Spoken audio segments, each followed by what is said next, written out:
Here we go. Welcome, everyone. Welcome, guys. Welcome, Cowboys Nation. So,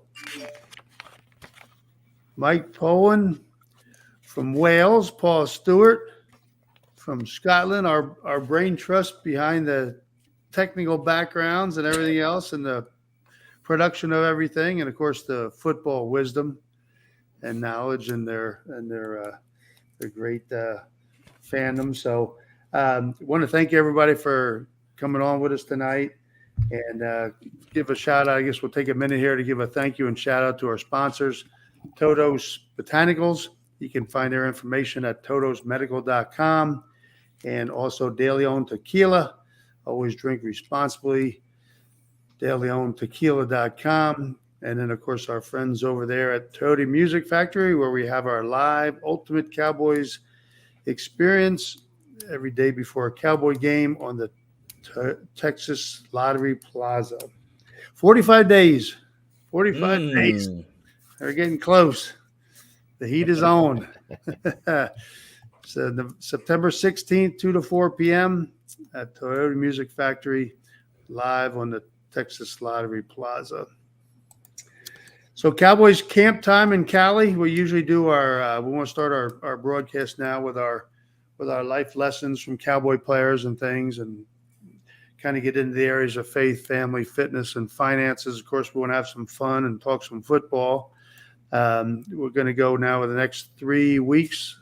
We're going to go to some camp updates and bring some different guests on. Tonight we have our good friends Bryan Broaddus and Isaiah Stanback going to be joining us here. I guess Isaiah is going to come on momentarily, give us some camp updates, and we'll fire some questions away and ask some of the folks in the chat if they have any questions for Bryan and Isaiah. And what do you think about the camp headlines, and what do you guys think? What's on your mind with? Go on, Paul. Any surprises that you think of, or any new changes? I guess Trayvon Diggs and Dak yelling at each other. I guess that everybody ruffled some feathers. It's like, hey, we all played sports. It happens. Yeah, exactly. Yeah. Camp. Yeah, I think I love the competition more than anything. I love the fact that Diggs and Dak are having a wee back and forth with each other. But I think overall, so far, from what we've seen so far, is it's been very positive with what the Cowboys are doing. Like, I know early on there was the whole Dak's throwing an interception, blah blah blah blah. It's like, it's practice. Just remember that. Like, context matters. Yeah, context matters. And analyzing the actual film matters. So, but from what I've seen, Mazzy Smith's looking good. All the rookies are starting to really, like, obviously with the exception of Luke Schoonmaker, like he's not been featuring in training camp, obviously with the injury. But like I said, Eric Stroud Jr., he's been looking good. There's Vaughn's been looking good. So it's been very positive so far, and we're actually seeing a lot of good praise for even former offensive lineman, their defensive lineman, Isaac Aracon. He's been given a lot of good praise as well. Yeah, and some of the safeties too. I mean, you know, like, I'm gonna ask these questions, but Marquise Bell, because that's quite important when you think with what's happened with Israel Mukwamu, Donovan Wilson. Like, probably Mukwamu is more important than Wilson is to get practice time, because I think Wilson, we know what he is, we know what he can do. He doesn't need to, he doesn't need to be playing preseason games to tell us what he can do. But when you look that you've lost two, they're going to be back for week one, but you need that safety blanket, that parachute for that week one game, and you know, you're looking at these other safeties, and, you know, Wanye, he's been doing great, but Marquise Bell was important, I think, because he can play that Donovan Wilson role, which is what you're looking for. And so far, I think supposedly he's looking pretty good too. Yeah, for sure. Need some more clarity on that, though. Yeah, but the defensive backs, see, because that's the thing really we need to look at. We know who the big three are, but what's beyond that? Right. Yeah, it's a bummer Israel got hurt because I think him and Marquise Bell both had good camps last year as well. Mm. Yeah. And totally Deron Bland's, they're saying, looking really good again. So that's Yeah. good to hear. Yeah, I think the obvious one who's looking really good right now is obviously number 11 right now, Mr. Micah Parsons. Oh, Like he's literally like just non-stop so far. Like that, like as much as I love Tyron Smith, but the way he handled him on that edge, oh my goodness.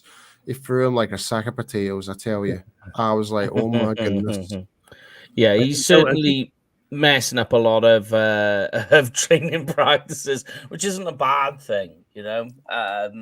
Yeah, just don't do it to your teammates. Do it to the opposing teams. He has thrown Dak to the ground once, but before people go off and complain about that, it looked more like he kind of his foot gave way or he slipped underneath himself and he just so happened to be over Dak at the time. So he kind of like, like you do, you when you adjust, you grab hold of something and it just so happened to be that Dak was the thing you can't. So it looked like he physically sacked the guy. I think he got confused. I think he, instead of seeing Dak's red jersey, thought maybe it was a Redskin quarterback or something. Yeah. Yeah, it's because he's like a bull, isn't he? So you don't want to wave a red flag at a bull, and tell him red means stop. Yeah. Honestly, the more I think of Micah Parsons, it reminds me of the guy from The Replacements, the one that the SWAT officer. Yeah. When I see that red jersey, I just want to get it, Absolutely. I think we have to ask Isaiah too. Remind me, as I guess he posted something yesterday. He was, at practice, and someone made a really just a great one of the receivers made. I think it might have been Tolbert. Made a great move on one of the defensive backs, and oh my gosh, he just, that was a sure touchdown. But the wide receivers have all been stepping it up so far. All of them. I like it because, like, I have my reservations with Jalen Tolbert. I'm not saying that I wanted him to fail because that's just stupid. But you just kind of like, there was a lot of hype, and I was just like, just be steady. I'm sure it'll be fine. You can't get worse, put it that way. But let's just hold slack a little bit before we all jump on the Tolbert train. But I'm like, so far it's promising. What you want to see though with a guy like Tolbert is not that he's doing it now. Right. What does it look like once we get to week 1? How consistent has he been all the way through the pro? Now, if you're getting consistency with what he's doing, now I'm going to jump on the train. Mm-hmm. Yeah, that's the key. And I think so far it's like night and day compared to last year, but we'll see. Like you said, it's just a couple of days now, so we'll see what happens. Yeah. So it'll be should be a lot of fun. I think one of the trying to think. In fact, it might have been your guys. Was it Blogging with the Boys? Maybe they already made like a roster prediction already. Was it your guys? It probably did. That may have been me and Meg, or we did kind of rough prediction just based on like players that already been in the team, etc. Like, not this is like pre-camp, like kind of early estimates who we think might make the team type of thing. So, but we're gonna revisit that and redo it. It's like the early mock drafts, huh? The early roster predictions. Oh, I do not want to talk any more mock drafts for till end of the year. Why? What's wrong with mock drafts? I do one right now if you want one. Mike, I will slap you silly if you mention mock draft again. I got my top 100. We can go through them if you want, Paul. No, you're okay for now. I'll save it till after football season's over. It's all fun and games, but do you know what? Right, talking of drafts and what we're looking at. Do you know a rookie in this camp I think has been overlooked? Because people are all talking certain rookies and UDFAs. Overshown, DeMarvion Overshown. I think people are literally not talking about what he's been doing. He on some of the drills I've been watching has been absolutely on fire. The speed he's got is phenomenal. And, we were just talking about the whole Donovan Wilson situation, Israel McQuamu. Now, there's a guy who could actually fill a role if needed to in a pinch. Yeah, he said he wants to play everywhere too. I mean, maybe he was talking to Micah because he wants to play all the different positions as well. Yeah. I mean, like some of the questions I got for the guests as well is also, because you're talking all the positions, is kicker. Like, I think that's the biggest question mark of all. Yeah, I want our local guy from Plano. I think he's. I think the only day was they said they were both 3 for 3. I haven't heard anything else since then though. But the Mojo moment yesterday, they both went 5 for 5, I believe. Wow. Oh. I'm going to go with I'm going to go with a youngster.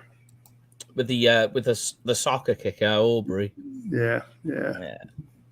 If it's Kano, like the thing that worries me with him is he's already been in the league a couple of years, and he just hasn't done anything. So there's just like with kicker, you don't need time to develop. Do you know what I mean? You can either the other guy, Trinzano. I agree. I agree too. Yeah, he hasn't done. Yeah. That's why I think Aubrey. I'm really hoping there, and plus the other fact I like is his coach in the USL was Chris Bonio, right? So Chris Bonio probably kind of mentored him too, and so he has a good kind of mentor there. I think so. I think for the USFL, I think that was his kicking coach. Okay. That could be quite interesting. Yeah, as I mean, like with Vez, it's just, like I say, when you haven't done anything, you've been in the league a while, you kind of just like really, like come on. Like for me, like I say, kick it. You don't need time to develop. You just need to kicking a field goal is kicking a field goal. I'm sure the pressure amount changes. Between the USFL and the NFL they're totally different leagues, and I get that. So the pressure's on more kicking or what's in the mind, in the head. Mm-hmm. But like, you just got to go do it. Just go do it. Do you know what I mean? And if you haven't, what were you waiting around for? And he was stuck last year because we had obviously Maha on the roster. So it's like, not really impressed. And I haven't seen, to be honest, his kickoffs. Aubrey's, you've got evidence of his kickoffs from the USFL. Mm-hmm. So different structure in the USFL for the kickoffs, though. Very true. Yep. All right. Well, Isaiah should be on momentarily, and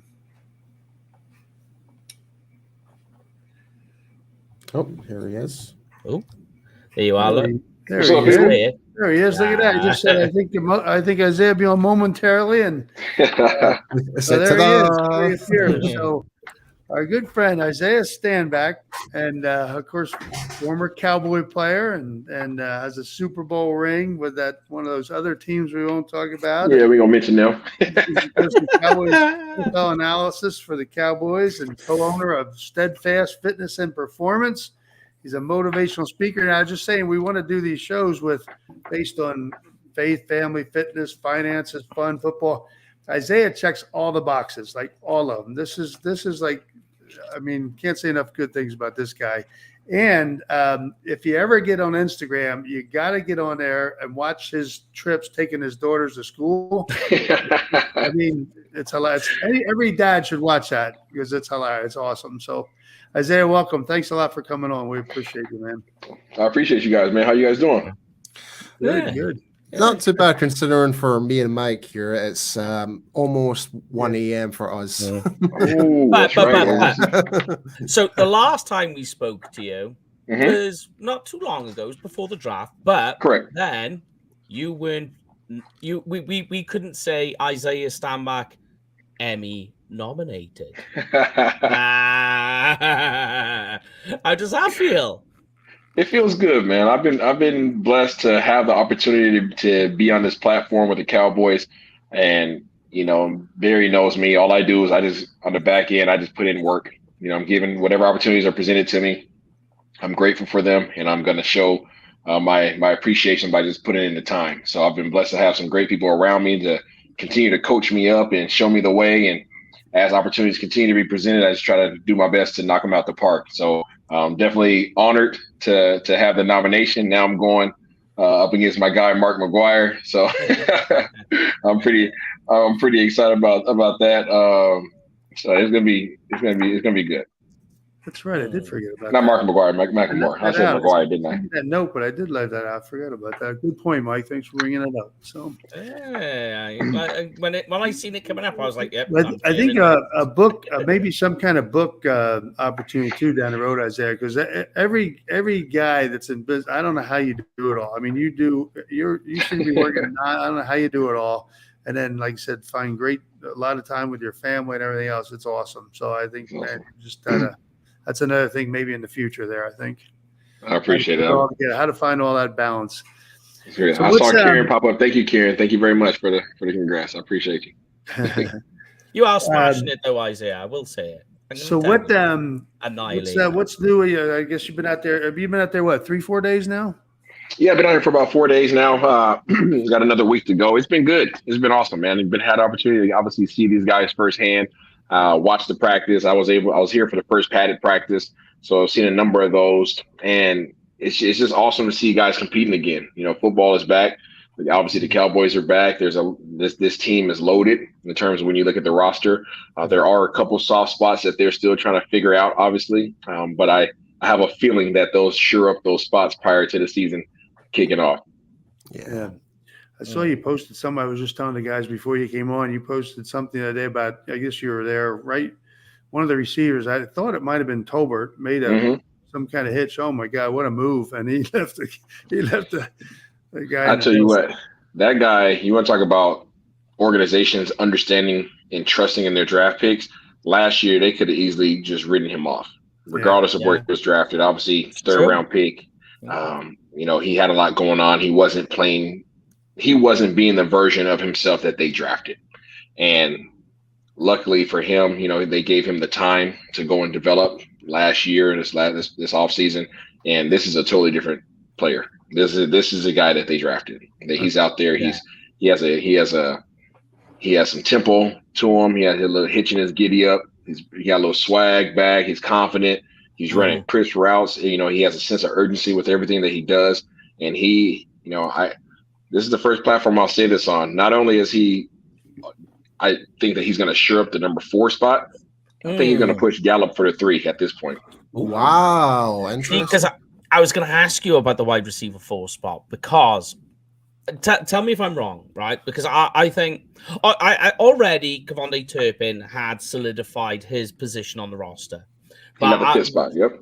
Yeah, and I was thinking 5th spot, special teams, but then I'm watching some of the stuff that he's done, especially yesterday, Tuesday's practices, and I'm like, this could be wide receiver 4 we're talking about here.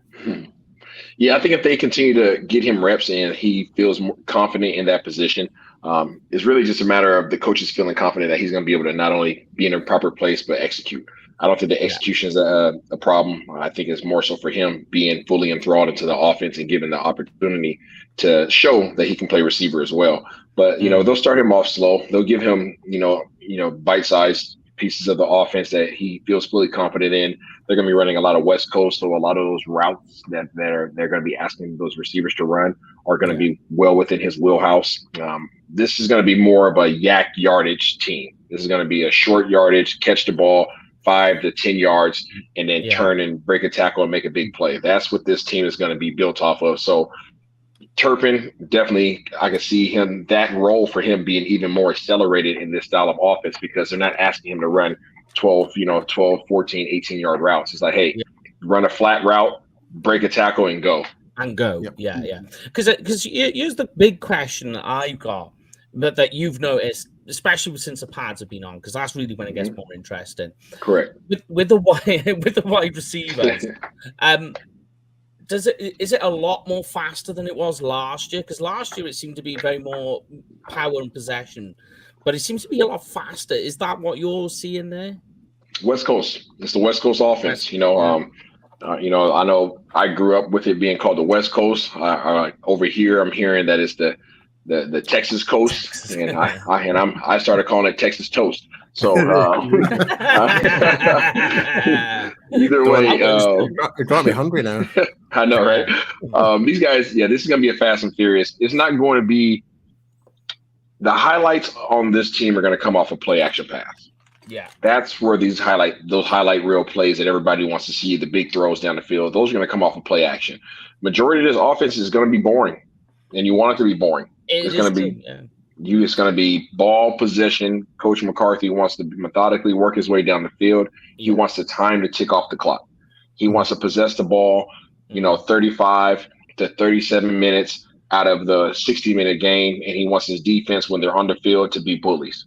That's the type of game he wants to play. He doesn't want to give you a bunch of opportunities. He wants to limit your 10 to 12 possessions in the game. He wants to limit those down to 8, right? And then in those 8 possessions, he wants his boys to just go eat. He wants you to be in a passing position where you have to drop back and deal with this pass rush. That's the type of the strategy that Coach McCarthy is instilling this year. So people are going to have to be patient as fans and just appreciate the fact that moving the chains is the purpose of this offense. It's not trying to take the big shots like everybody got familiar with Kellen Moore. I'm glad that you mentioned the word frustration, because it wouldn't so much be like the Cowboys Nation being frustrated. The people are going to be the most frustrated with the Dallas Cowboys offense is actually going to be the opposing defenses, as you mentioned, because they just it's going to be a lot more harder to deal with that faster tempo. It's going to be harder to get to Dak. Yeah, exactly. True. That's what's going to frustrate a lot of teams. They're not going to have time to get to Dak. The ball is going to be teams like Philadelphia, they've just stacked up with getting Nolan Smith, etc. So correct. Yeah, it's like you get all the big boys you want, all the pass rushes you want, but we're not going to sit back here and hold the ball. Yeah. So what it does is it frustrates the defensive coordinator. So now defensive coordinators have to sit in zones, right? And if you sit in zones, well, now I'm gonna run the ball. Well, as soon as you bring guys to the box, now I'm gonna pass it quickly and try to outflank your defenders. It's a back and forth game. It's a chess match. Obviously, teams are gonna have the opportunity to get back there, but I think that they're gonna do a lot more effective job of getting Dak out on the edge this year and utilizing him as a running threat as well. I don't think they want him running a ton. But I think that they want at least the threat of him crossing the line of scrimmage. And again, if he gets out the pocket on the sprint out and nothing's there, he tucks it for 5 yards, slides and goes back to the huddle. That's, he's halfway to a first down. Yeah. And that's what these guys are looking to do. Every yard counts.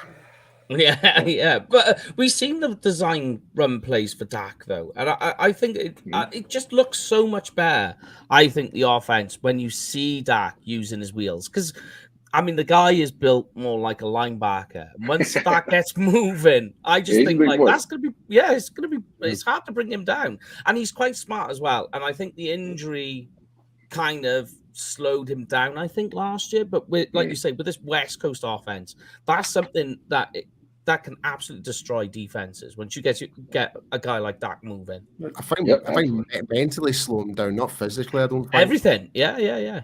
Yeah, that's the thing about West Coast offense. It's very simplistic. I don't want to say that I'm not saying that in a derogatory, manner. I've got the perfect saying for that. Less is more. Yeah, very much so. So for people out there that are going to be wondering, I don't want a more simple offense. Yeah, you do, because you want the players to be fully confident in what they're doing. And if they do the same things more frequently, and you're able to disguise those things, now you're making the defense think that it's something completely different, but your guys are running the same things that they run every single day. And these concepts are the same, but they look a lot more elaborative when you have them in these bunch formations and you're motioning people over and you're shifting and you're messing with the personnel groupings. Maybe it's the tight end at the point of a bunch one time, and next thing you know, it's Turpin at the point of at another time, and they're interchanging, they're switching their routes. And I can't play man coverage because they're doing too much switch releasing, and I can't play zone because they're sitting into the zones, and they're getting these dink and dunk plays that are high precision. So it's one of those things where it's like it's almost like baiting the defense. Like I'm gonna dink, I'm a dunk, I'm a dink, I'm a dink. You want to come up? Okay, now we got Cooks and we got CD. These guys will run by you. Yeah, so absolutely. it's give and take, but at the foundation, you have to have a running game, and that's where one of my big question marks is right now. I was just going to say, because it sounds like it's great. It's more of a strategic attack, but yes. The big concern, and I know Broaddus, we're going to bring this up with him. He said a couple of weeks ago, I was concerned about the running backs too. And of course, now with, Rozier, now it made it even worse. So Jerry might be, hey, Zeke. I don't think so. There's rumors swirling. There's rumors swirling around camp, but I don't foresee it happening personally. No.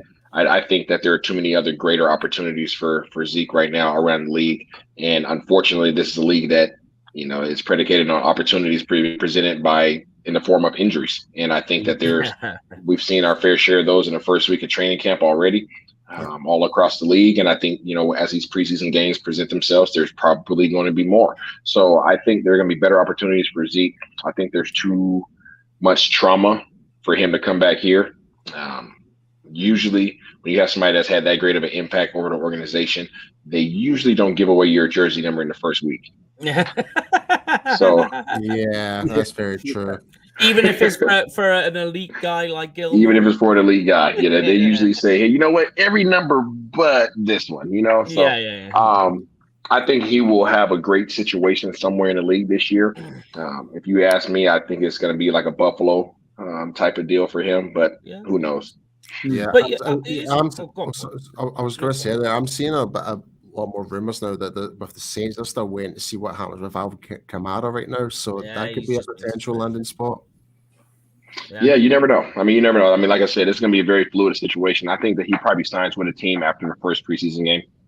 Yeah, that's what I think. That you'll see him sign with teams, and I think I foresee Dallas making some moves anywhere between the first and the second preseason game to use some of these assets that they have on defense, especially the defensive line, to go out there and fill their gaps at the offensive line position, depending on the Martin situation and or the running back position. Yeah, pass rushes where either pass rushes I can see where they try and. Oh, they have. These guys have a plethora of defensive linemen. Dallas is in a position where you're going to let go of about 4 solid defensive linemen, solid, like potential starters. So you can let them go, or you can trade them as assets. So it sucks that you really have to talk about players like that because they're human beings, but that's the reality, and they're literally overflowing. It's like somebody who has 10 pairs of Air Force Ones. Like, I don't need 10 pairs of Air Force Ones. I need 2. So I might as well go ahead and use these in trade to get something else I don't have. Speaking about overflowing, we've actually got our next guest coming on. So we've got the great and powerful Bryan Broaddus coming on. Hey! How about you're so much nicer than mine, Double B? You jumped on early. It's Mr. B. How about this, guys? You catch me after 5 hours of talking, so I get to talk another hour here. I'm excited about this. Good to see all these faces. Okay, Brian. These guys are up late, so it's 1, 2 in the morning. So whenever you're done, we're good. All good, man. All good. Good to see all these faces again. It must be football season if we're all together here talking. So. Yeah. And the last time before the draft, I was meant to talk to you, and I missed you. I missed you by like an hour because I was traveling back from being with my wife, and I was like, and I had a choice: go to my wife's birthday or speak to Bryan Broaddus, and it was a very tough decision. It was a tough decision, mate. I think you made a terrible decision. You should have been talking to me about that. I should have been. I agree. I said that to my wife as we were eating our steaks. Good to be with you guys. Hey, I heard Isaiah talk about something I thought was really interesting while I was backstage, was the surplus. And we talk about when you look at personnel guys and what they're thinking about, and you're a week in to really looking at your football team, you'll get another week and then you'll start to play these games. But then you'll look at what surplus you might have. And as you're starting to watch these other teams play, I kind of felt like there were two positions that maybe the Cowboys would look for and use their surplus to get. Linebacker and running back were two that I thought coming into camp. But I will say this: I feel like both groups are kind of showing up right now. This is my running back. Yeah, the thing about the thing with the linebackers, I was a little worried about what was going to happen with Cox and Clark and those guys and Harper, and so it looks like to me these guys. I'm interested to see how they play in the preseason games coming up. Yeah. But that's where I was thinking, like, if there was a need, if you had a surplus position, and I don't know, guys, I kind of thought that maybe offensive line would be a surplus position. Yeah. I don't know if that's the case now. I really don't. So it's a little hard. And I know Isaiah's been out there watching practice with me, and everybody's been kind of following from afar. And but they're having some troubles right now on that right side. They really are. And it's not just Micah Parsons over their wrecking shop. It's they can't block the one techniques. They can't block the threes. Yeah. They can't block the edge. So all of a sudden where you felt like, oh, well, maybe they have some surplus, if these guys play in a game and then all of a sudden teams are evaluating those players and they're going, wait a minute, that's no better than what we're playing with right now. So, I mean, it's crazy how your thoughts of going into camp change as you start to practice and get it going. Yeah. It's crazy to see Mazi Smith taking Tyron Smith out. No, that was Micah Parsons, was it not? Parsons. No, Mazi Smith did. Mazi did as well. Well, I tell you what, Mazi has done a nice job. And what Mazi's learning is that about having to play with his hands, technique, and that's the whole thing. Yeah, technique. At Michigan, when we watched him play at Michigan, he was very much what we call like a two-gap player, where it was get into your block, look left, look right, and then try and get rid. And so there's some times in the 9-on-7 stuff where they've been getting blockers up underneath him. He's got to learn to use that power to extend and to get rid. If you watch guys like with Hankins playing, Osa playing inside, Golston playing inside, these guys are kind of veterans of grabbing guys and just shucking them. Move on from them. Don't let them get on you to where you're now having to fight blocks while you're trying to get to the ball, and Mazi's got to pick that. I'll tell you what, Bohanna had a good day yesterday, and I've been kind of waiting for, Bohanna, Neville Gallimore. These are guys when we were talking in June when Isaiah was doing his show and you guys were doing your shows, you were talking about bubble players. Well, what's going to happen? What's going to happen with Bohanna? Well, is Gallimore going to be better than he was last year? I mean, he was in the doghouse. We're doing preseason games. Isaiah's doing them on TV. I'm doing them on the radio. We're watching Neville Gallimore play in fourth quarters of preseason games. And you're going, wait a minute, there's something not right here. But I think overall, these defensive linemen have done a pretty nice job. Hey guys, you mentioned linebackers. I wanted to ask you about that because I was really excited and thought that Damone, Clark, and Jabril would be really good. I just thought last year, kind of like Gallup too, they weren't quite back from their injury yet. And it seems like from what I'm hearing about Damone, I didn't hear a lot about Jabril yet, but Damone seems to be really stepping up. So how are they looking so far? Because I was really excited about those two this year. Isaiah, you got that one? Yeah, I think all those guys are moving really well. I think Jabril Cox is starting to look more like the guy that you expected to see coming out of college, and that you saw a glimpse of his first year prior to that knee injury. Making an amazing play on the 1 yard line against the Giants. That's more of the player I believe that you're probably going to see more of. He's moving a lot better. Last year, to your point, that knee was not ready. That knee he just wasn't there. It was much like Michael Gallup. Like he just didn't have that confidence. He didn't have that quick twitch. You're starting to see him fly around the ball a little bit more now. And you starting to see that swag come back. When a player's starting to get their confidence back, they're starting to feel more like themselves, and you start carrying yourself a little bit different. So that's what he has going on. Damone Clark is Damone Clark. That dude was built in a doggone time machine. He looks like Takeo Spikes and Ray Lewis put together. He's a physical specimen, and he flies around the ball. I'm sure, Broaddus, you've seen him hustling, adding that element of finishing the play, right? Running 20, 30 yards down the field every play, running down the defender, and then running down the ball carrier, and then coming back to the huddle and continuing to go. So he's working on his conditioning in that regard. You hear Vander Esch speak highly about him and his ability to get in there and learn and really just acquire not only the wisdom from the existing guys, but also the application of just bringing himself to it. So those guys, and then Demario Ocean, that's who I'm going to be watching. There you go. I mean, he's not a small human being either. You know, he's not as heavy as those guys, but he has range. And, you know, Broaddus could speak to this. This is not a 3 linebacker team.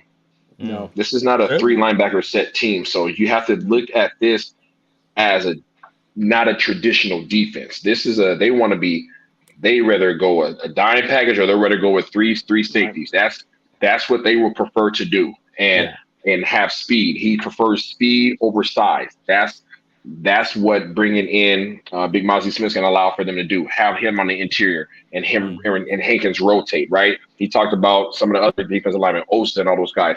That's allowing you to have size and a pass rush ability with having Micah out there. Vander Esch is working on the outside now for the first time in his career. Right. Having those guys out there and then having safeties be able to work to the second level to cover anything coming across the middle, that's what he wants to do, and that Dan Quinn wants to do at this with his defense. So those linebackers, you really only need 2 of them. So when you got 4 solid guys, you have 2 rotations. So go on. Sorry, Brian. No, real quick. I mean, Isaiah painted the absolute right picture for you. The thing with Overshawn, the fact they're throwing him in the deep end of the pool, the helmet communication, they're making him make huddle calls, the fact they've moved Vander Esch to the edge and letting him pass rush, I think that kind of tells you what they think about their guys. I'll just finish this up real quick with Clark. The thing with Clark is when he played next to Vander Esch, he was a much better player. When he played next to Anthony Brown, he wasn't. Excuse me, Anthony Barr. When he played next to Anthony Barr. Yeah, when he played next to Anthony Barr. Because Anthony Barr was trying to kind of help himself, and he couldn't really help himself. The one thing Vander Esch could do is Vander Esch could teach, but he could also go play. And that's the thing about, I think, that really, to me, that's really the difference right now of what Clark, they're trusting Clark. Just, you know, they've said, hey, we'll take Vander Esch and we'll use him as a rusher. Clark, you're going to play linebacker for us. You're going to be the guy, you know, with also with Curse and those guys standing there with those nickel or dime safeties, you know. So to me, that's where I kind of feel like that the linebackers, again, my evaluation of can these young guys handle the things, it looks like in camp that these coaches have confidence that they can. Because, I mean, the question, this was one of the big questions I wanted to ask you both, was about Vander Esch. Because, I mean, he's looking like old Vander Esch is coming on nicely now. But I noticed yesterday, one of the big things I flagged was that he was with Aiden Durde doing pass rush drills over on the side while they were doing special teams work, which, you know, is kind of standard what they do there. But when I seen him doing that, are they planning to use him? Is that to use him as like a blitzer off the edge, or was that more to teach him hand technique for as the time comes? What was the plan behind that? Everything regarding Dan Quinn is versatility. Okay, that's the word that you have to just get acquainted with when you're talking about Dan Quinn. Nobody aside from Jonathan Hankins and Mozzie Smith is going to be playing one position. I'm with you. You're just not. You know, I mean, guys are going to be everywhere. That is the advantage of having a team that is this athletic and is this well versed. And he's able to do whatever the heck he wants to. So if he wants to have no linebackers at all and just have all pass rushers, he could do that, right? And he has enough skill guys with size on the back end to come in and fill in at the second level. He could put Curse and Dono in at the second level if he really wanted to and still have guys on the back end to cover. So, I mean, he can do whatever he wants to. He's literally playing Madden in real life. Again, Isaiah's absolutely right. I think there's always a purpose with Dan Quinn. I don't think Dan Quinn, he's practicing situations that he might find himself he needs to get. And what they do is they'll take Parsons and Vander Esch and maybe put those guys on the edge. And maybe that allows him to kick a Sam Williams inside. I was watching walkthrough today, Okay. the practice they had today, and what happened on the outside, they took Sam Williams and stuck him at 3 technique. So now you had Osa, Sam Williams. Sometimes you have Lawrence inside too. So they're just trying to get as many of these up the field players as they can have. And maybe it's not something that they're going to do all the time with Leighton Vander Esch, but it's something that he can pull in a game. Maybe he's got to throw an odd rush at Jalen Hurts, try and keep him in the pocket. All of a sudden, Vander Esch is playing linebacker the whole game, and now all of a sudden he's off the edge. Maybe that jacks with your protection a little bit of how you identify, and then that frees up. Vander Esch takes a block or 2, and then all of a sudden somebody else is home because of confusion of identifying him as a linebacker and not an edge. Yeah. And what Double B is talking about is people have to remember, as a defensive team, you have opportunity presents itself. 2 sacks is a game wrecker. Yeah. We're talking, you know what I'm saying? Like, we're talking about Yeah. 2 sacks can change the dynamic of an entire game. 2 plays out of 60, right? 2 plays out of 60. So Double B's talking about Vander Esch getting these reps off the end.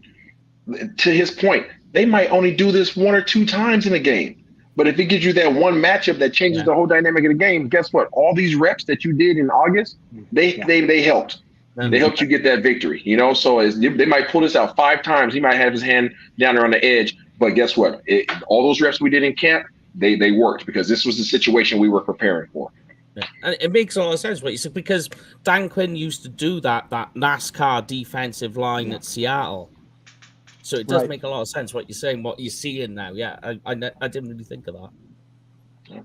Absolutely. And I don't want to say the bad word, but, when I was with New York, that's what we did. We had a plethora of defensive linemen, and they were able to create all kinds of matchup nightmares. As Double B is saying, you start talking about putting Micah on one end, putting Sam Williams on the other end, putting D-Law Armstrong on the inside. You could do whatever you want with these guys, and they're going to have fun doing it. And what people need to understand is these guys are going to be fresh. They're going to be fresh, and they're going to be hungry. The thing when you have 3 real full rotations of defensive linemen, these guys are getting 20 snaps a game? Yeah. So they need to make the most. Absolutely, and they're going to be juiced up to do it. And these guys are going to be eager. They don't want to sit up there and watch Micah make all the plays. They want to go out there and make a big impact as well. So do you think that means we're going to see less of Micah Parsons? Because I know last year he looked gassed towards the end of the season.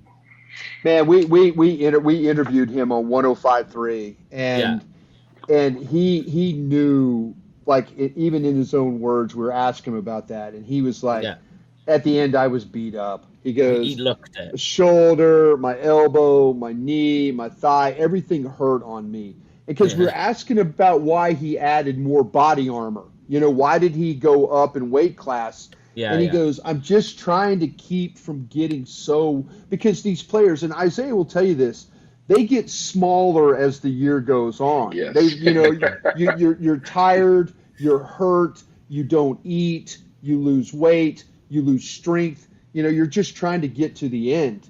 And Micah, and that happened to Micah. You look at the number of snaps where he was taking on multiple blockers, guys chipping off him. It was like every week you saw the highlights, those memes of Micah taking on, and all of a sudden like him getting hit by a tight end or a back or somebody coming out and hitting him.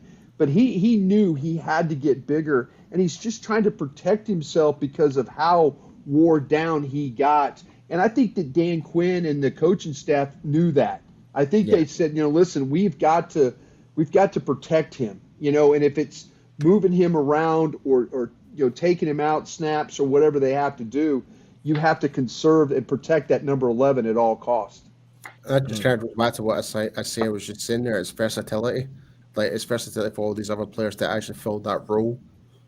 Yes, it's true. Yeah. But another one I got so many questions about training camp, guys. If you see my tablet here, it is just full of millions of questions.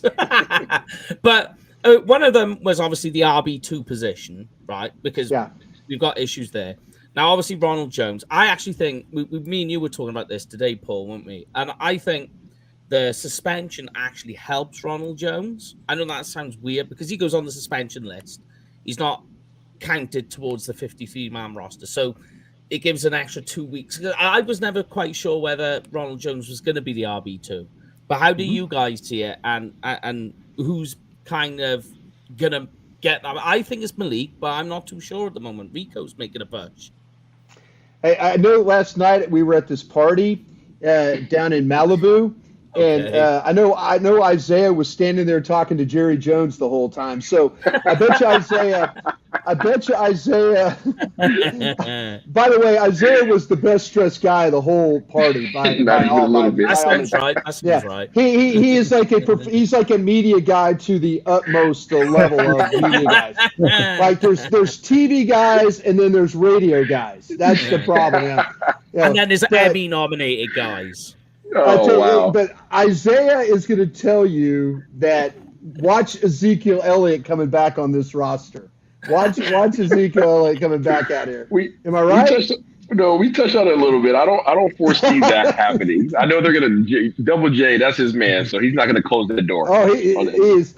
Hey, he can sell 15 jerseys now. We don't have to sell 21. We have a whole new group of 15 jerseys we can sell. Exactly. You know, we'll take that quarter. We'll take Will Greer. Will I'm Greer. sorry. Give me that number, Will Greer.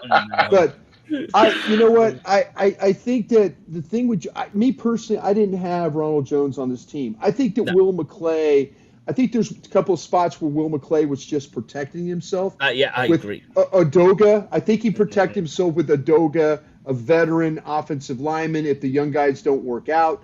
Yeah. And I think he did the same thing with Jones at running back. If things if all of a sudden, you know, the darling of camp is a gentleman that is 5'5". You know, you can look when you stand next to him, you look right over the top of it. You know, I mean. And he's a fun player to watch, you know. And when you're talking about Deuce Vaughn, you know, he has. It's not like he is from some small directional school in the United States. He played major college football and was productive every year. And I think the coaches I think their coaches are finding out. Whoa, this is a 1,400-yard back. Oh, this is a back we could throw the ball to. Oh, wait, we can run a screen with this guy. Oh, look, we can. You know, there's things that. It's funny to watch him from the end zone when all of a sudden the ball it's handed off and you see the play, and next thing you know, it just where'd he come from? It's like, and it's funny. Patrick Walker, who I work with now on the break, he says he talks about teleportation. You know, like he teleports through wherever he needs to be. All of a sudden, it's just a mob of people, and then he's through. You know, so it's he's. I know right now this is not some fluke. This kid is a legitimate back, and in major college football, he carried the ball and was very successful doing it. So if he's the second back, now I know for a fact how much they really do love Rico Dowdle. I mean, they love Rico Dowdle. They've always him on the roster. Yeah, but he gets hurt. He gets hurt, and then that's the thing. It's like, can you rely on Rico Dowdle? And Malik Davis is a guy. I thought Malik Davis when he hand him the ball, there's power there. There's physicality there. Yeah. There's all that stuff there. But man, we'll see. I think right now, it's Pollard. I think it's Deuce Vaughn. And then now let's see what happens with that other spot. It might come down to who could play some better special teams. You know, that third back. So now you're talking Hunter Lipke. Well, see, that's what I'm saying. Now, Hunter Lipke is interesting because do they carry the fourth tight end? There you go. Or do they carry Hunter Lipke instead? And when we were at OTAs and mini camps and stuff, Hunter Lipke was getting work with the ones every single time. It was like one back runner, one back, one back, full back, one back. You know, you were always watching like, damn, Hunter Lipke's getting more work than anybody. And I haven't seen them. Maybe it was one of those things they wanted to see in OTAs, and they're saving it because right now Hunter Lipke is not part of that rotation that I'm seeing. Now in the preseason, Isaiah will be there talking in the fourth quarter of his game, and he'll talk about Hunter Lipke and what he could potentially do. Yeah, because I wanted to ask as well, Isaiah, because from a player perspective, like, because people talk about Deuce Vaughn, this guy is 5'5". I'm not a tall guy. I'm taller than that. But what? Can I ask you a question real quick? Yeah. How big is he in British terms? How many stones? Hands? How many hands? And how many stone is he? Do we know he's 5'5"? He's 5'5", and he's hang on, I'll tell you how much he is. How much he weighs? 164 centimeters. He's 164 centimeters. So don't you say hands? Don't we say he's hands high or what do we? What do we do then? Yeah. Oh, you guys do feet. No, you're a bunch of liars. You use like stone and all that other stuff. That's weight. Yeah.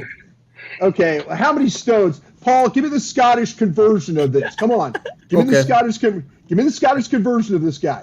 Right. So what's his weight? He's hang on a second. I'm gonna give you exactly what he is. He's 5'5". He's 180 pounds. 5'5", 180. 180 pounds, so that's about 82 kilograms, so that's about 12.2 stone. There we go. My man's 12.2 stones. That's all you need. That's all you need to know. The reason I know that is the back of my MMA days, I used to do the weight conversions when I had to do the weigh-ins. So I had to use every metric as possible. See, Mike, you ought to be ashamed of yourself trying to avoid the subject. You should be ashamed of yourself for trying to avoid my question. I wasn't trying to avoid. I'm trying to convert to the imperial system with you guys. You're telling me all these centimeters. My man Paul is going to tell me he's 12 stone. That's all you need to know. He's 12 stone. But in terms of like a guy that size, because you've got guys who are over 6 foot tall. Like what that does to a defense, because you can't see him over that line. And like I've seen some videos, and you're watching it from the defensive perspective, and like you say, the teleport idea, it is like that. Yeah. But Mike, you've seen this before, and there's a gentleman by the name of Darren Sproles. Yeah. And that's the probably the greatest comparison that you can have to Deuce Vaughn. Darren Sproles and his impact on the league, when everybody doubted him because of his size, all he did was produce. Yeah. And they had some big old offensive linemen down there in San Diego, and that dude would just freaking ball out, right? He would hide behind those big old butts, and next thing you know, he would pop out, and because of his low center of gravity, he was hard to get to the ground. You're seeing these highlights, Deuce Vaughn spinning out of things, putting his hand on the ground, doing cartwheels and front flips and all the stuff that Double B does in his off time. But that's what he's going to be doing, and I'm looking forward to calling those games, because he's going to be exciting. It's going to be, people see his size, like, oh, he's too small. Those guys are hard to get down. Yeah, hard to see. They bounce off of most stuff, and then all of a sudden he has the acceleration and the speed to create that separation. Now, big play. Yeah. I mean, like taking a scouting term for Bryan Broaddus, because I love doing college scouting, but in college, did it hinder him? Is the question they ask. No, and that's the thing about it is, but man, it is like Isaiah's saying, it's so rare. I mean, I had a boss in Green Bay, a Hall of Fame general manager named Ron Wolf, and Ron always said, listen, if you got a player that's 5'5", say like this, he would tell us as a group, he would say, that player better walk on water. He better walk on water, and he better be able to perform miracles. You know what I'm saying? Because you're not used to seeing somebody that height play. And, the comparison with Sproles, that's something that, like, when I used to work with Jerry Jones, and you tell Jerry, we always used to have to explain, like, to Jerry, who does this player remind us of? Jerry always does it better when you tell him, this guy is, and he goes, oh, okay, I get it. I understand now. There's not many that you can do with Deuce Vaughn. There's not many of them. I mean, you could.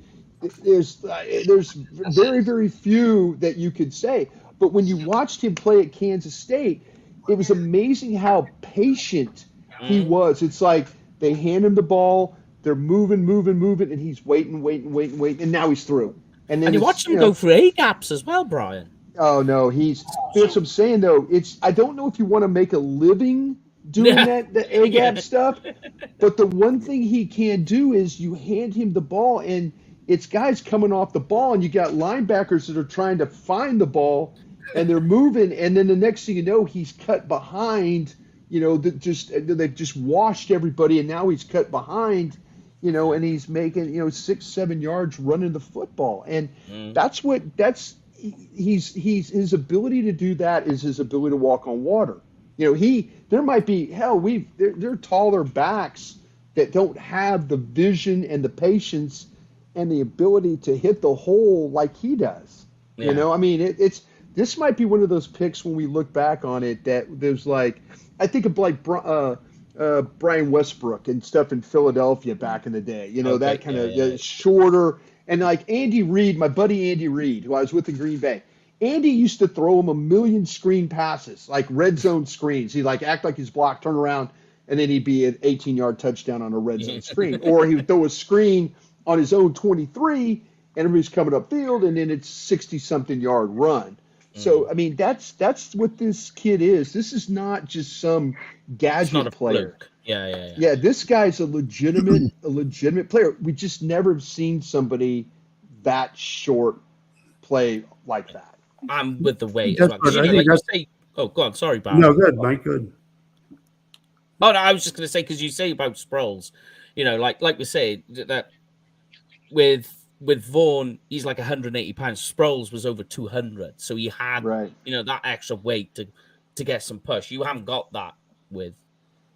Yeah, but that's what I'm saying. He's very good, and Isaiah was talking about this ability. He's kind of one of those going forward guys. You watch him, he gets tripped, but he's going forward. It was very rare that you saw when he gets tackled, the weight falls on him and he goes down. But he's one of those guys. He's so shifty that when he does get tripped, you do see him going forward. And the guy had 1,300 yards, 1,400 yards, 1,500 yards. Every year it was more and more yards. And in Kansas State, listen, nothing against Kansas State, folks. If you're listening, we love you. But your football program is. It's you've had with Bill Snyder. You had some great years. But he was one of these guys that when you watch Kansas, he was carrying the team. This guy, they were handing they're in the Big 12 championship game because of this kid and the way he played. He carried this football team on his back. He really did. Does it surprise you that he went so was it the 5th round that this Vaughn was picked? You know what? If you guys met Isaiah in person, Isaiah is physically one of the perfect looking football players you'll ever see. When you talk about how tall he is and how square he is and all that. And that's the thing about it. As scouts, you always look at players like Isaiah that are like, oh man, God, that's a good looking player. That's a good looking player right there. And Isaiah, but with Deuce, it doesn't fit your eye. It's he looks like a little kid. I saw Vosh Lombardi from here. He was did a kind of a meme, and it was like a little kid putting on war paint, like a 12-year-old. And the text was Deuce getting ready for a game. Like a little kid face. He's putting on he's putting on all the stuff. But that's what I'm saying. For scouts, he just doesn't fit the eye. He just doesn't. Yeah. And coaches, you try and convince a coach. You kind of convince a coach that he is hey, we could, but see, that's what you're looking for in the 6th, 7th round. You're looking for traits. You're looking for traits. And, in the Cowboys, it wasn't just his dad was a scout. He's got legitimate traits.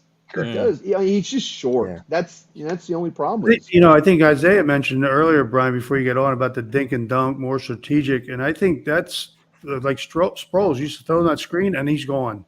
And I think that's what I'm looking for. Instead of always these teams throwing screens and having success against us, now we have a screen pass game that I think could come alive. Hey, I told the running back coach during the draft, I said, hey, if you somehow like complete a screen this year, they're going to throw a parade for you in downtown Dallas. Because we don't. I mean, screen. What's that? You know. I know. But yeah, if you got a guy like Deuce who could kind of set and then sneak, you know, and all of a sudden you get, you know, now you get Tyron Smith out there, you get Tyler Smith out there, you know, you get a kick and a lead and a peel, and now you got a little guy that's kind of catching the ball and just taking it up the field.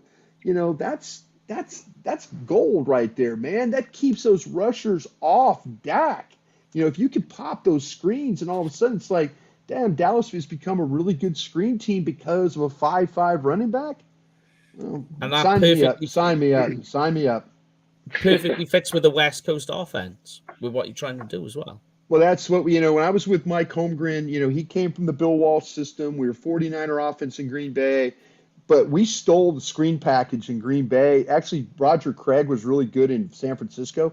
But Andy Reid stole the screen package from Minnesota. We stole our screen, like the West Coast screen package was like, okay, Roger Craig, great player. But we added some little wrinkles to it. John Gruden and Andy Reid, Bob Snelker at Minnesota had a really good screen package with Darian Nelson.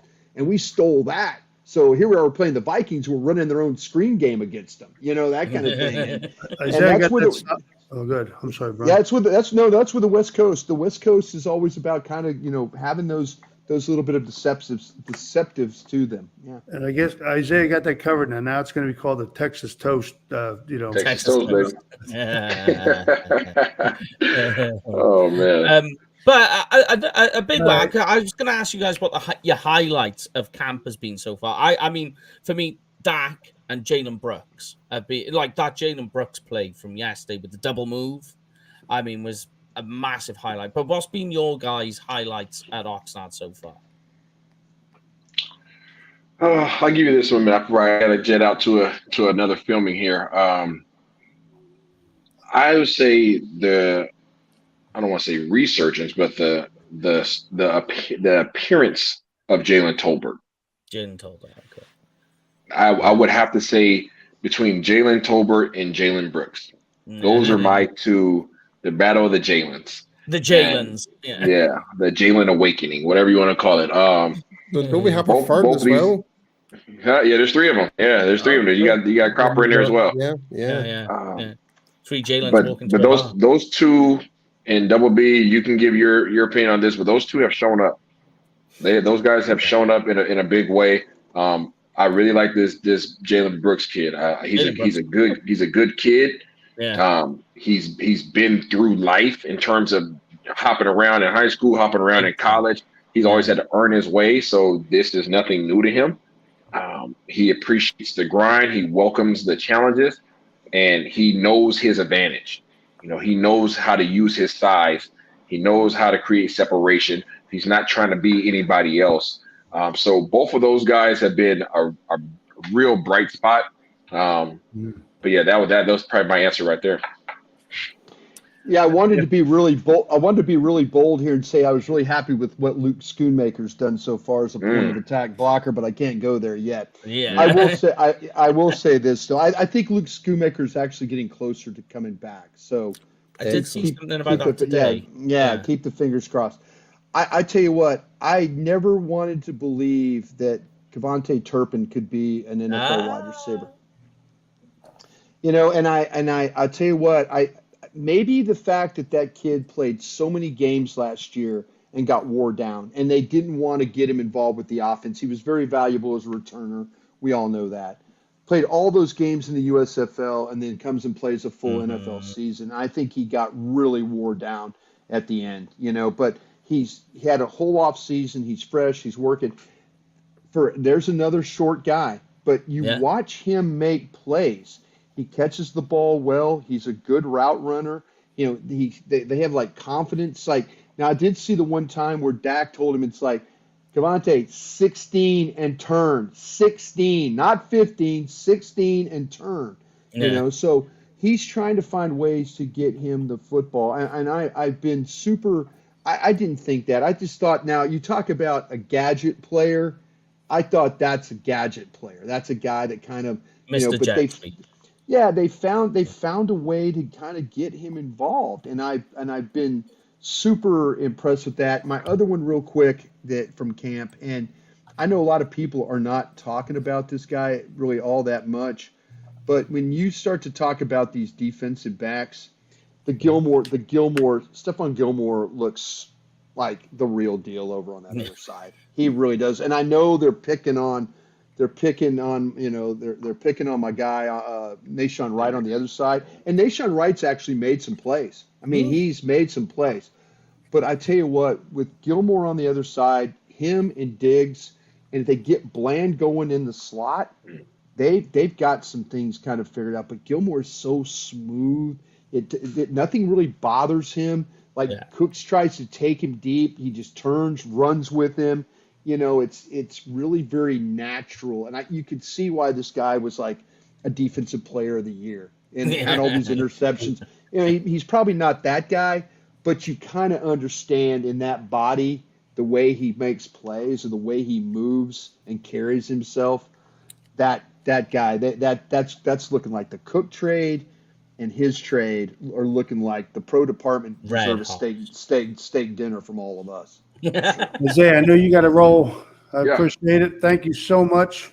Good to see you, fellas, man. I appreciate y'all having me on. It's good to talk to you again, Isaiah. Thank you so much. Safe travels coming back. Thank you, sir. See you, it's dead fast. Brian, I've just double checked my figures here. I was actually 0.6 away from the tone. 0.6. See, that's what you come here for conversions. In kilograms, I was spot on, but in stone, I was 6 pounds away. So okay, so is he 12? How much is his stone? What's the stone? 12.8. 12.8. So okay, when I talk about him, I'm going to talk about him in stone. Yeah, 12 stone. Listen out for it. It sounds better. Look at the reaction, Brian. They'll be like, "What the heck are you talking about?" No. It sounds better when you say he's 12 stone. He sounds bigger. He sounds like a bigger player. 12 stone. Imagine 8. Massive stone, and there's 12 of them. Stonehenge. You think of Stonehenge? But honestly, the easiest way to convert it is to convert pounds by 14. That's the easiest way to do it. 14. Okay. Yep. 14. Right. Yep. I went to school in Louisiana, so it's not going to be right. I'm just telling you right now. I'm not going to be able to convert it at all. I'm glad you're here with us, Paul, to help us out on this. I know I'm needed for something. I'm glad it was that. If I remember well, Paul, you're good to drink a pint with too. I've done that with you before. So yes. I'm good with you on that one too. See, you just did a conversion there with pints. Yeah, not liters. There we go. Brian, I guess you wouldn't know your schedules yet for the season with the games and everything. Are you busy the day before a game? Usually on a Saturday. No, other than watching my beloved LSU Wednesday, Tigers. maybe that Wednesday before Thanksgiving, because these guys will be in town and. When you guys come to town, let's all get together. Absolutely. Yeah, absolutely. I was meant to message you about Thanksgiving. Absolutely. Yeah. Hey, we'll have a good time. Well, absolutely. Thanksgiving is a great drinking day in the United States. Yeah. So because it's not just me and Mike, Jamie's coming as well. Yeah, Jamie, Lauren. Yeah. So has anybody checked on Jamie since Leeds got relegated? What are we doing there? There's two things. There's two things we need to talk to Jamie about. I know what you're going to say. Okay, Leeds getting relegated, and what the hell is Lewis Hamilton doing in that race car that we're saying? No. That's not that I was going to talk about. You do know that Leeds have been bought over by San Francisco 49ers? Yes. Oh, I know. He's got to be sick about that. He is very. He's very upset. He's gonna blame the Yorks for all their troubles now. The York family. Oh my God. Yeah. We got to check on. I love Jamie. I'm so sorry. He FaceTimed me Saturday. He did tell me. He was like, drunk. He was kind of going. He says, "I'll call you tomorrow." Okay. Yeah. His beloved Leeds and Lewis Hamilton can't buy a win right now. I mean that Red calls him Bull Sir. He calls him Sir Lewis. Oh, he is, sir. He is, sir. That's what Jamie calls him. When we say Lewis, you go, Sir Lewis. Sir Elton John, Sir Paul McCartney. Sir, I looked up all the sirs. One day. I just wanted to see if there were any American sirs. That's what I wanted to see. Because I want to be a sir. I want to be an OB. I want to be an OBE. That's what I want to be. Is that right? I want to be OB. Yes. I want to be a servant because I feel like I push football in England. So in Great Britain. So I feel like I deserve to be. My middle name is Knight, Knight. It really is. So I feel like I need to be knighted. OBE, and I could wear the cross and all that stuff like that. Yeah. We've talked to you so much, Brian. You're an honorary, sir. I've actually got a list here. No, God. Do you? Yeah, believe it or not, George W. Bush is actually knighted. He is absolutely. It's a great honor. I read about it I'm like, man, this is impressive because I wanted to know. I was looking. Somebody just got knighted that I was like, oh, that's cool to be knighted. But I was looking up the list. I was like, are there any Americans? I think Ronald Reagan was a knight. I think, but yeah, I don't know. I've been looking up names. Now we've turned into the knighthood podcast. I'm coming to work at Sky Sports. I'm going to come work at Sky Sports. I'm going to get knighted for being an entertainer. That's what I'm going to do. That's my plan. If you ever come to Scotland, I'm taking you to a Celtic game. That's for sure. Oh God! Make sure it's not a Celtic Rangers game. I want to go to curling. Was it high? What's it called when you have the sticks? Yeah, and you throw the. Yeah. That's what I want to go to. That's that thing where they run with the paddles and they hit it. Yeah, that or the telephone pole throw. Yeah, that's definitely one for the Brian. Highland Games. The Highland Games. I want to go to the Highland Games. Yes, Brian, you're loving Barry. You're loving this. Why are you just gone? I told you guys. I love you guys. I tried to stay behind. In 2014 to maybe get on the damn plane. Barry made me get on the plane to come back home. I had a chance to stay over there. Barry had the trip organized. He made maybe come back home. Yeah. I can't believe it. Man. I don't think I ever told you this though, Brian. Me, Shannon, and one of our friends, we were actually kicked out of that bar because we were refusing I know to you leave. were. I know you were. Shannon. God, I love Shannon. I really do. You guys were so much fun when we went to all those events. That was the highlight of my life. Seriously. I had Bennett, my son, but going and spending time with you guys and walking over to the stadium and just being a part of that, I'll never forget that. Never forget. An organized trip to Buckingham Palace, and Brian's like, "Nope, I'm going to have another pint." And the Green Man's not there anymore, right? There's a Green Man. It's there, but they charge people now, and they ask for money. Yeah. Yeah, they realize they can make a good bit of money from it. Yeah. Hey, you're right about that. You're right about that, Mike. I had a chance to go see the Crown Jewels, and I said, no, I'm not leaving this pub. I'm not leaving this pub. I'm not leaving. I'm not. I don't. I just. So you know that. Well, I know that I'm telling pure history lessons now. So the Crown Jewels are now actually the crown, and I think it's the sword that you get knighted in, is now located in Edinburgh Castle now. Oh, so King Charles he moved all the jewels. Is what he did. It's the main crown for when you get knighted, pretty much. Right. And the sword that you get knighted. Yeah, with. that's what I want. I got the tux. I can wear the tux. I'll wear a vest. I'll have waistcoat on, long tails. Just hit me here, and then let me be. When you say hit, don't hit. You don't want to lose a Bryan Broaddus. Hit. I'm okay with that. Hit. All right. So the day after Thanksgiving, I'll go get a sword, and you go get a tux. Hey, there you go. You can make him an honorary knight. And I've got a ceremony. I've got my kilt with me, so I can make even more. Yeah. Hey, I'll wear one of those white wigs. Hey, you saw me. Did you guys see me dressed up as Ben Franklin that time on the radio? It was perfect. It was I'll send you the picture. Oh my God. I lost a bet. On radio. and I had to dress up as Ben Franklin, and I looked perfect. When I looked saw just it, like was Ben Franklin. amazing. I looked just like Ben Franklin. I'll tell It you what, was I perfect. never laughed so hard. Paul, I'll never forget this because Paul did have his kilt on, and he had a Romo jersey. He had a Romo jersey with his kilt, and I remember that. I'm like, and like at first I couldn't. At first I couldn't understand Paul. At first I couldn't get the accent was hard, and then by the end of the night, he and I were like talking the same language. I completely understood everything he was saying that night. Everything. Hey, Brian, we were down in Miller Light Club, and there was a girl who was driving him nuts. She kept trying to take her phone and take a picture up his kilt. It was crazy. Was she cute? I don't remember, but in Scotland, that's deemed as an essay. That's deemed as an essay. Yeah. Put a claim in. Yeah. Take it to court. You guys are too funny. On that note. Yeah. I completely You guys better get to bed. Wait a minute. I got to show you this. Ben, I got to show you this. You got any more questions about this football? You got any more football questions? Yeah. I got loads.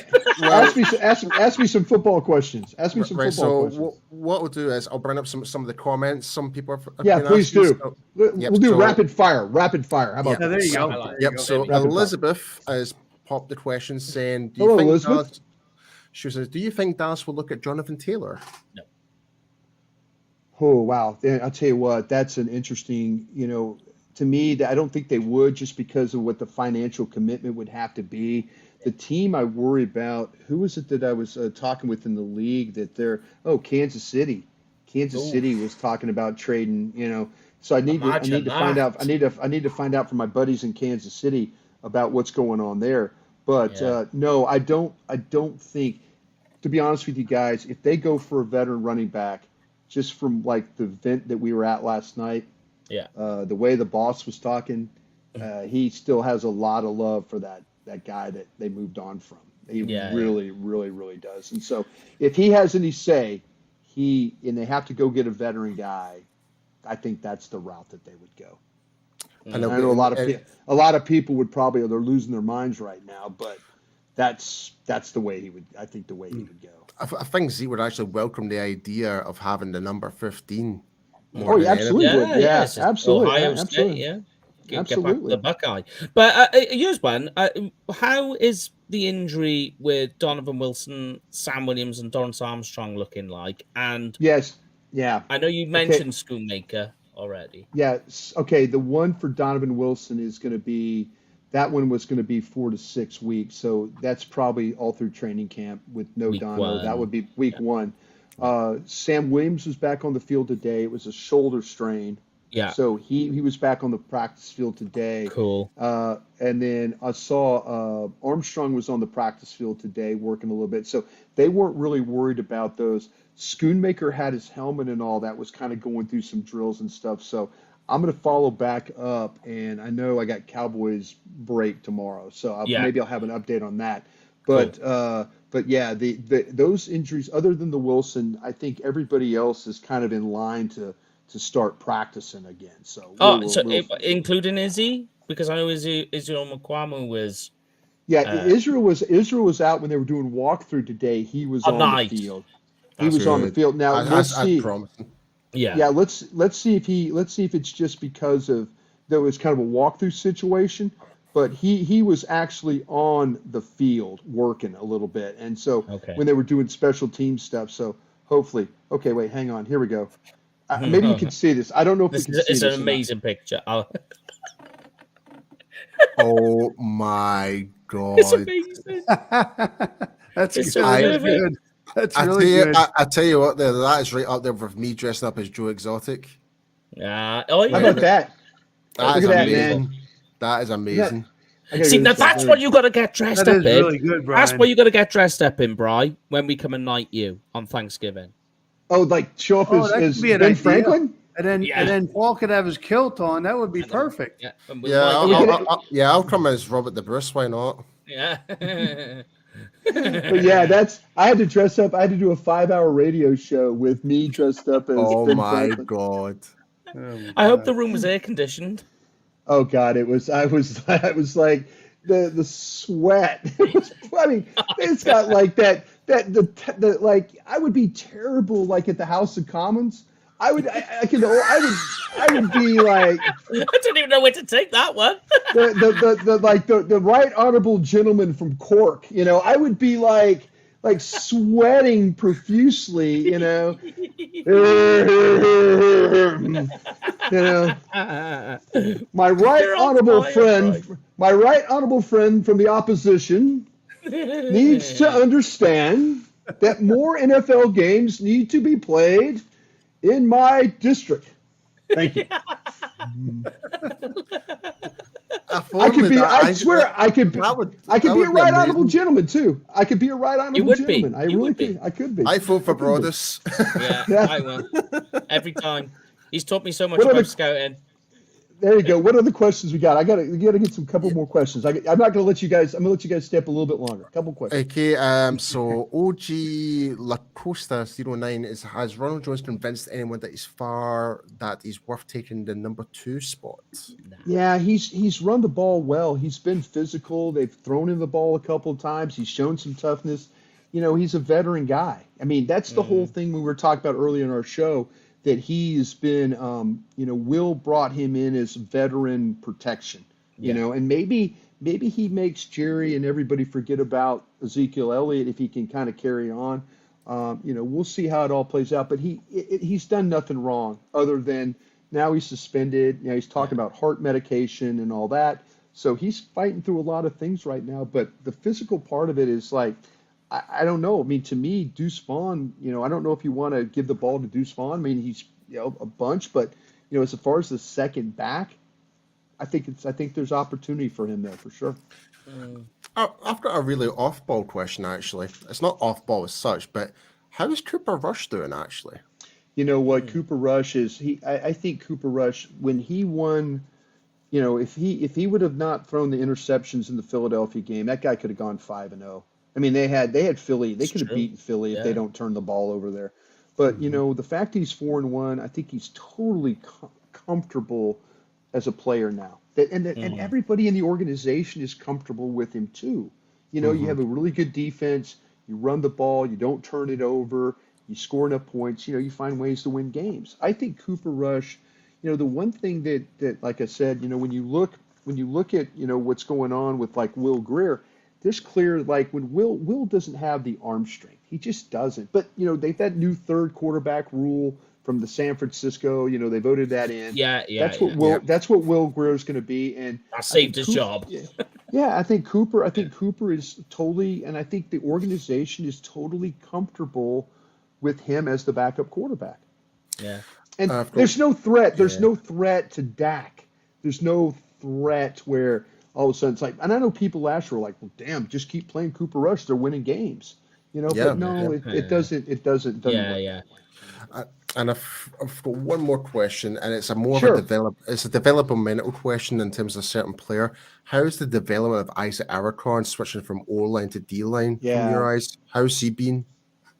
Yeah, I'll tell you what's really, really cool about Isaac is he's gone through the international program, and it does my heart good because I'm an old World League guy. Way back in 1990 when the London Monarchs, were the champions of the league.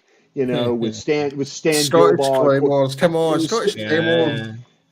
Great logo with the big sword with the hey, I was a London Monarch. But the thing about and the Moody Blues singing "God Save" at the time the Queen was one of the highlights at old Wembley Stadium when that first World Bowl. But the thing about it was that when you look at Isaac, it reminds me so much. He's come so far because he's been in the program. They've allowed him to be on the practice squad. And what he's been able to do is, that's a big body guy. So all of a sudden they're going to play him in preseason games.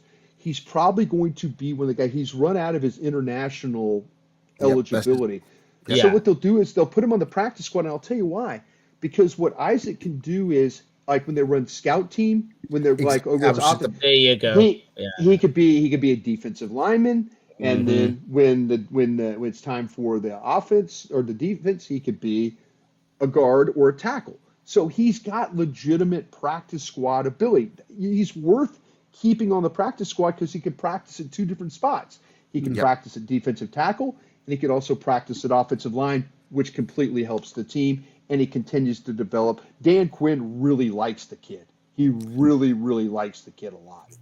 Yeah, like because I'm just seeing a lot of good praise about him right now, and I'm just like, because like for me, because I went for that transition playing offensive line into D line, and it is a complete 360, different way of thinking. You're actually attacking the gap rather than having to kind of like different ways of using your hands, different footwork, everything. So for him to like how he's developing such a short space of time, I find it's just remarkable, and up to that level as well, but.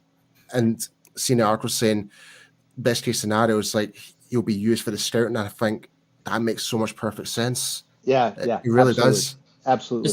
The same argument I've got for Will Greer. Why another reason to keep him around is because I think he's a little bit closer to what Dak is than what right. The movement part of it, the offense. I kind of thought last year that Will might be the guy, but see that was a Doug Nussmeier. Doug Nussmeier no longer the quarterback coach here. Scott Tolzien, the quarterback coach, but they like Will. They like what Will brings, so he's going to get that third quarterback opportunity. You know, I think a lot of people felt that way last year, Brian. That Will was kind of had the edge on Cooper. Just from the mobility, but the movement. But and then once you get in those games, then that was it. Nobody who had on their betting ticket that Cooper Rush was going to beat Joe Burrow in week 2. You know, I mean, both Super Bowl teams, in fact. Nobody, exactly, nobody. Yeah. I mean, with Will Greer's the arm talent, in it, you know. The ball tends to drifts. It doesn't have that zip. It tends to float a little bit on him. Yeah. That's why in college it worked for him. See, because he was learning to touch pass. Yep, sure did. But well, good, Barry. Yeah. Barry, you done? You guys, what's going on? We good? We all good? I think we're good now. I think we're good. Hey, Brian, when you get back in town, I want to talk to you more about Bennett and Vice and Mike Lombardi and some of that. We're going to bring back the top 2 talk contest. So I'll talk to you a little bit about that. That'd be great. Well, anything that we could all do together, I'm all for. So you guys overseas, think about me now when we get to the season. Don't forget about me. Ask me when you need, come on. We always thinking of you.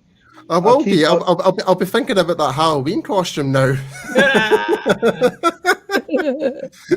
I don't have my hair anymore. That was my hair. I have to maybe come up with something different there, but I'll think of something. I'll think of something for sure. Yeah, definitely. But we always love it. You imagine. Ryan, thank you so much. Thank you so much. I love you guys. I really do. You guys make me smile every single time, and I have so much fun talking to you, and I love all your listeners and your followers, and they've kept me in business, and I appreciate every single one of you guys. I really do. Thanks, man. Thank you, guys. We love Brian, you. Thanks for all you do, man. Thanks so much. Be safe, guys. All right. Take care. We'll see you. Right, thank you, man. Yes. There you have it. All right, gentlemen. Right. So do you have us a final send off, Barry, for everyone? I think that what's that? I'm sorry. Oh, okay. Final send off. Yeah. Well, thanks, guys. Appreciate it. I think it was a great show tonight. A lot of input from those guys, and of course they're right there in the trenches with the practices and things. And I think it was pretty awesome. And I appreciate all you guys do. So you guys get some sleep, get some rest, and let's talk when you're rested up again. Yeah. Next week we'll have some more updates too from our end, I think, as well. So yeah, and also just to let everybody know, be sure to go and check out CowboysExperience.com for all your packages, upcoming events, and be sure to contact Barry if you have any questions. So I appreciate your support, guys.